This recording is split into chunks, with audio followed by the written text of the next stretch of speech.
की दीवान है सर, ये फरमाइए 7 दिन हो गए पहलगाम के वाकये को और रोज ऐसा महसूस होता है कि कोई ना कोई मिस एडवेंचर इंडिया की तरफ से होगा।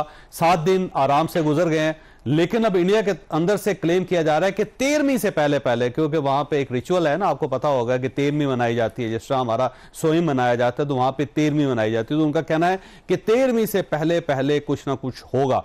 तो इंडिया क्या कर सकता है और हमारी तैयारी क्या है? जी, इससे पहले मैं छोटा सा अपना एक्सपीरियंस बता दूं। अभी 4 दिन से मैं इंडियन चैनल पे जा रहा हूँ, इंक्लूडिंग अर्नब गोस्वामी।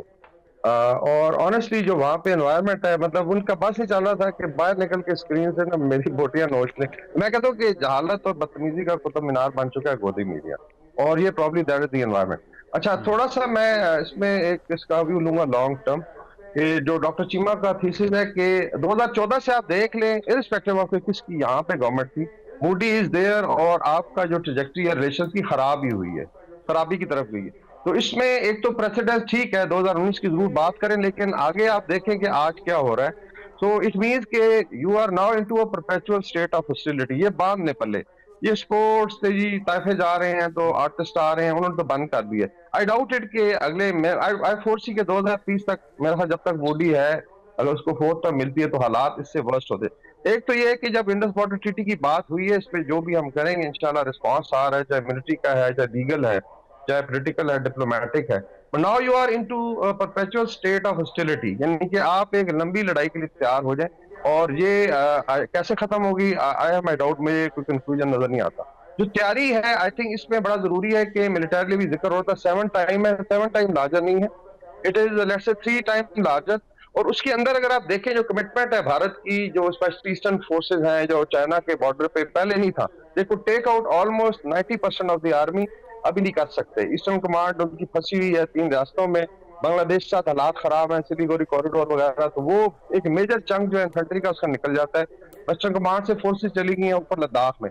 तो एक्चुअली इस वक्त अभी एयरफोर्स और नेवी को भी डिप्लॉय करें तो एक्चुअली इस वक्त पैरिटी है। आप कह रहे हैं 1.5 गुना पाकिस्तान से ज्यादा स्ट्रेंथ है नंबर्स में। टेक्नोलॉजिकली अगर आप मेरी बात नहीं सुनते तो एच एस पनाग है लेफ्टिनेंट जनरल, ही राइट्स वेल। इंडिया के एक सिख 15 कोर के कमांडर थे कश्मीर में, ऑक्युपाइड कश्मीर। उन्होंने लिखा है जी कि you are not at this stage whether technologically और मिलिटरली या जो कॉम्बैट पावर है नहीं है कि आप कुछ कर सकें। एंड ये सेड कि आप स्ट्रेच करें पाकिस्तान को। तो क्या हम एक स्ट्रेच लड़ाई की तरफ जा रहे हैं? लाइक पैराक्रम जब हुआ तो उसमें साल पूरा बैठे और उसके अंदर कोई इंडिया ढूंढेगा, जज साहब कह रहे हैं 13वीं का, तो इस anybody guess. But I feel कि now you are into a long war. और अगर इंडस वाटर ट्रीटी के जो बातचीत हो रही है वो let's say starts affecting the other 2 reverse, Chenab और झेलम को, जैसा अभी वाटर मनूवर शुरू हो गया कि एकदम पानी छोड़ देगा, आपके स्ट्रक्चर को धचका पहुंचाएगा, फिर रोक लेगा। ठीक, तो ये वाटर मनूवर की कुछ अच्छा बगैर से ये फरमाइएगा, नार्दर्न कमांड जो इंडिया की है वो जाहिर है वहां पे शायद 15वीं कोर है जो मकबूजा कश्मीर के अंदर इस वक्त काम कर रही है, उनका कमांडर बदल दिया है। तो अब जंग से पहले या जंग के दरमियान अगर कमांडर तब्दील किया जा रहा है तो इसको क्या समझना चाहिए? चाहते हैं ये 2-3 वर्जन आ रही है। एक तो ये है कि probably wanted to open mouth, because सारा इल्जाम उस पर आ रहा था कि आप क्या कर रहे थे, और उसको स्केपगोट बनाया जा रहा था। एंड प्रॉब्ली ही सेड कि जी आई देन डिस्क्लोज, ये जो फॉल्स फ्लैग वाली, और अभी सर्कमस्टेंशियल एविडेंस भी यही बता रहा है। आई थिंक एक लिहाज से हार्डली डीमोरलाइज है। एक मैं और आई थिंक इसमें तो जो बातचीत हो रही है कि 2 यूनिटों की फ्रेटरसाइड हो चुकी है ऑलरेडी बारामूला में। 13 सिख रेजिमेंट है और 185 बीएसएफ ने एक दूसरे पे फायर किया, उसमें 5 सिख मारे गए, एक मेजर जो मेरी इतला है आई थिंक अवतार सिंह वो मारा गया आपस में। अच्छा, इसकी वजह क्या? इसकी वजह है कि एक तरफ बैटल हार्डन फौज है जो 20 साल से लड़ी है, टाइम लोग उसको अप्रिशिएट नहीं करते बिकॉज एक फोर्स मल्टीप्लायर होता है। हमारा हर जवान अभी आई थिंक इस वक्त कोई जर्नैल नहीं है पाकिस्तान आर्मी में इस वक्त 30 साल तक जिसने 3-4 डिप्लॉयमेंट्स नहीं देखी वॉर टाइम की वेस्टर्न बॉर्डर पे। तो आपकी एक सेकंड नेचर बन चुकी, वहां पे ताजा ताजा है। डोवल बल के कहता है हमें जंग की जरूरत है ताकि फोर्ट ट्रेन, तो ये कंफ्यूजन भी रहेगी। Last time they shot on their own helicopter पे टॉट में, तो ये इंडिकेट कर रहा है कि मोरल डाउन है। There is also another video जिसमें लोग पूछ रहे हैं, फौज के जनरल उठ के जा रहे हैं कि आप क्यों नहीं जवाब दे रहे। So there is lot of I think resentment. फिर सिखों ने एक बड़ा प्रेशर डेवलप किया है कि पंजाब से शायद हम ना गुजरने दें। तो ऑल टोल्ड, अच्छा फिर थोड़ा सा एयर कैपेबिलिटी को जरूर देख लें। अभी जो PL-15 आ गया है पाकिस्तान के पास, स्टैंड ऑफ सिस्टम है, तो 200 किलोमीटर तक तो शायद टेक ऑफ भी ना करने दें अंदर भारत के। आपकी ड्रोन की एबिलिटी मैरी टाइम में बता दूं 1500 मील की अल्लाह के फजल से है, एयरक्राफ्ट कैरियर वगैरह का खतरा नहीं है। लेकिन ये एक लंबी लड़ाई जरूर होगी, इसमें दुश्मन के लिए तैयार रहें। अल्लाह के फजल से हर लिहाज से इस वक्त we are on superior strategic orientation जिसको कहते हैं। जी बिल्कुल ठीक।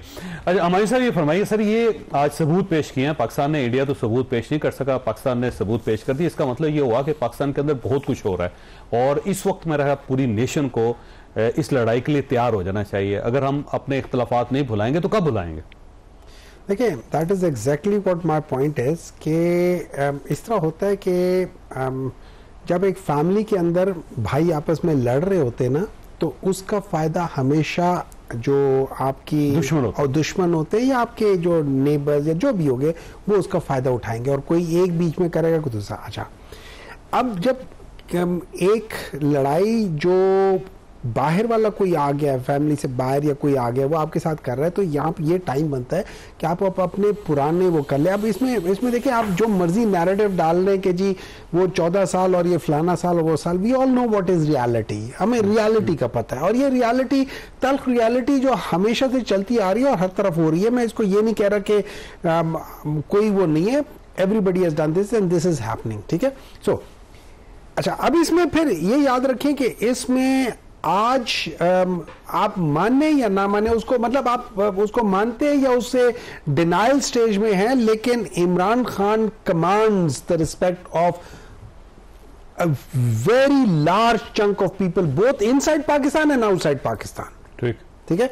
अब दिस इज द टाइम कि जब आप कहें कि जी देखिए, अगर फर्ज करें मियां साहब को बुला के वो एयरपोर्ट पे वो करा के उनको कर दिया था कि ठीक हो गए हैं, तो यहाँ पे केसेस कौन से चल रहे हैं, किस किस्म के केसेस चल रहे हैं? सवाल ये कि क्या इमरान खान साहब मियां नवाज शरीफ और आसिफ अली जरदारी साहब के बाद अब बैठ जाएंगे? सुन ले देखिए, मैं वो बैठे या ना बैठे, एक चीज होनी चाहिए, उनका एक ट्वीट, उनका एक वो आ जाए, एक इमेज आ जाए कि वो जेल से बाहर आ रहे हैं, और वो उनका एक वो आ जाए कि वो ऑल जो पाकिस्तान पॉलिटिकल पार्टी जो है ना, पे जंग शुरू होगी, एक अंदर शुरू हो। सुन देखिए, अंदर तो ऑलरेडी जंग हो रही है, अंदर तो ऑलरेडी जंग हो रही है। अंदर तो देखिए, अंदर तो जंग इस बात की हो रही है, असल जंग इस बात की हो रही है कि यार ये कौन शख्स है जो झुक ही नहीं रहा। इससे पहले तो 3-3, 4-4 महीनों में लोग झुक के बाहर भाग जाते थे।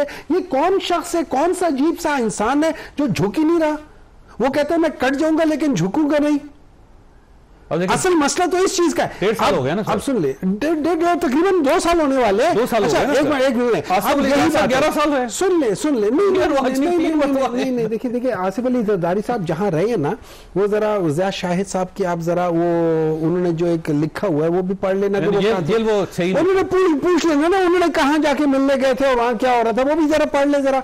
आप तो मुझसे बहुत ज्यादा चीजों को जेल में नहीं थे आसिफ अली जरदारी साहब। सर आप वो पढ़ ले, मैं तो नहीं कह रहा ना, मैंने तो वो पढ़ा है। वो आप, मैं रेफरेंस भी आपको दे रहा हूं, मैं रेफरेंस भी नहीं, उनके वो लिखत तो हुआ है ना, लिखत तो उधर ही है ना, वो पढ़ ले, वो पढ़ ले कि वहां कौन था कौन नहीं था। ज़िया शाह साहब ने जो इमरान खान साहब के बारे में लिखा हुआ उसको भी पढ़ ले सर, आप वो भी पढ़ ले, लेकिन पहले वो पढ़ ले। अब देखिए, ये वो बात है जहां पे मैं ये समझता हूं, मेरी नजर में ये है कि this is the time when you need Awam behind you. बगैर अवाम के, और ये याद रखें, आप माने या ना माने, 70 से 80% अवाम इमरान खान के साथ है। तो use that strength internally in order to face challenges externally. शुक्रिया, आपने आरिफ अलवी साहब का वो दोहराने दिया कि 90% उससे आगे। मैं तो 95 कहने वाला था, लेकिन थोड़ा सा आपके लिए मैं जरा कम कर दिया। मैंने कहा ये ना कि आपके औसान ना खता हो जाए। राणा साहब, यूनिटी चाहिए इस वक्त। देखिए अल्हम्दुलिल्लाह पूरी कौम जो है वो पाकिस्तान के साथ खड़ी है। वो 70%, 80%, मैं वही कह रहा हूँ ना, बल्कि 95%, ये 100% कह लें जी। पूरी कौम पाकिस्तान के साथ खड़ी है, पूरी कौम अफवाज पाकिस्तान के साथ खड़ी है। और मैं समझता हूं कि मैंने आपको बड़ी डिटेल में बयान किया कि इस वक्त इंडिया जो है वो उसको साबित करना है, उसकी पोजीशन उसने दुनिया के सामने रखनी है। और ये मैं एग्री करूंगा कि देखें, वी आर रेडी। हम दोबारा हम कोई ऑफेंसिव की तरफ नहीं जा रहे, लेकिन डिफेंसिव के ऊपर हमारे पास पूरा राइट है कि हम जो इसको टेकअप करें। बाकी देखें, अगर ये लंबा चलता है, आप मानते हैं पाकिस्तान तहरीक इंसाफ पाकिस्तान की सबसे बड़ी पार्टी? देखिए मेरी बात सुने, तो पाकिस्तान तहरीक इंसाफ के ऊपर पाबंदी तो नहीं लगी हुई।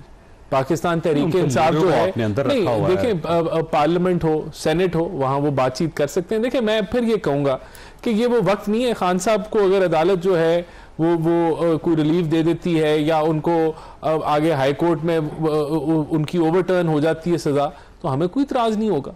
लेकिन आज वो सजा याफ्ता है।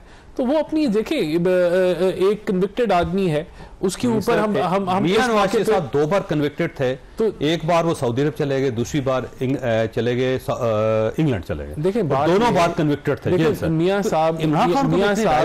साहब ने जो है जब उनको अदालत से रिलीफ मिला तो तभी उन्होंने सियासत की ना। तो अगर ये जो है इनको अदालत से कोई रिलीफ मिलता है तो हमें कोई इतराज नहीं होगा।